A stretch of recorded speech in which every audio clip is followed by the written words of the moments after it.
Hi guys, so this is going to be an update on Midnight's health. I took her to the vet today because I will show you what has happened to her tumor, or her growth that they're now calling a tumor.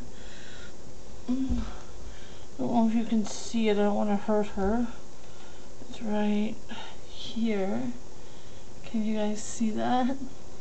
You see how it's like horrible lump. Anyways, and on Saturday we came home to find that there was blood droplets everywhere, and her whole stomach was covered in blood, and we looked at the growth and there was blood all over that. So we called the emergency vet on Saturday, today's Monday, and they said because of all of her thyroid problems and the growth problems, that if it wasn't seeping, which it wasn't, I was able to clean all the blood and it stopped bleeding, that they recommended to try to call our vet today and try to get her in for an emergency appointment there, because they understood about her thyroid and about her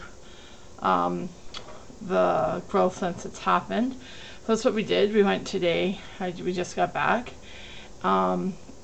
So the doctor wants that growth out ASAP, no matter of the status of the thyroid. They said they can make, oh sorry baby, you want to run away? They can make special arrangements. They can do extra things, give her extra fluids, that sort of thing between surgery if the thyroid's still messed up. But what they're concerned about is in the 3 weeks it's been since I took her to the vet. I took her right before we left for Newfoundland. Her growth has tripled in size, so they want it out, and it has 2 lobes.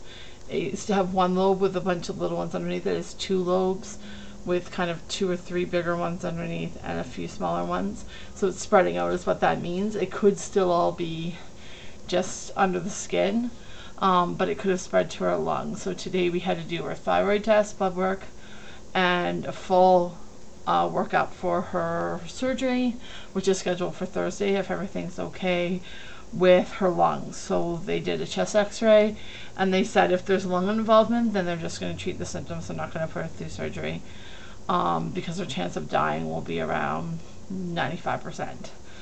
With a high thyroid, if it's not registering at all, so it's still above 10, her chance is about 60%. Survival, so it's about 40%. Fatality rate, if we have a reading, then the success rate goes up to 80%.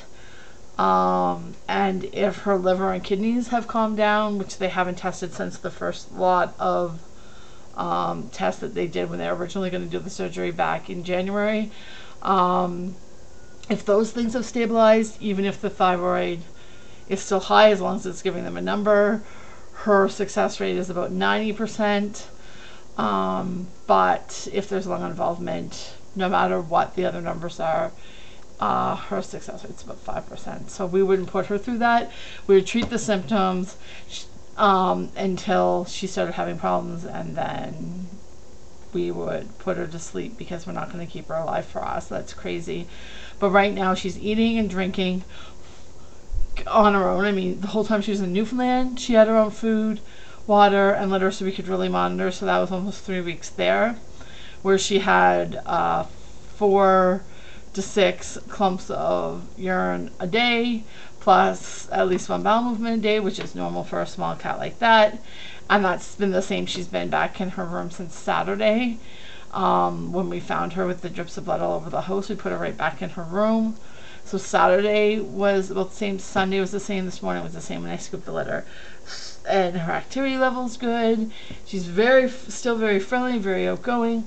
And the crazy thing is usually they just like put her neck up, shave a bit, and they take her blood. That's what they did the other 2 times.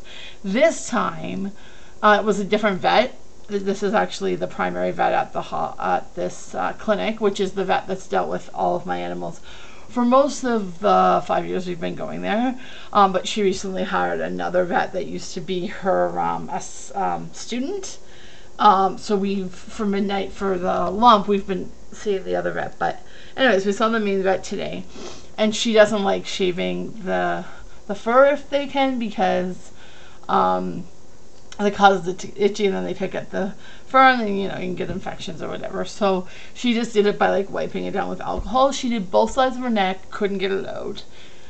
Then the tech had put her on her side, didn't work on her left side, put her on her right side. They finally were able to draw enough blood, because of course they need a full vial, because they're doing a T4, which is the thyroid, and they're doing a full a pre-anesthetic panel, so they need like a full tube of blood.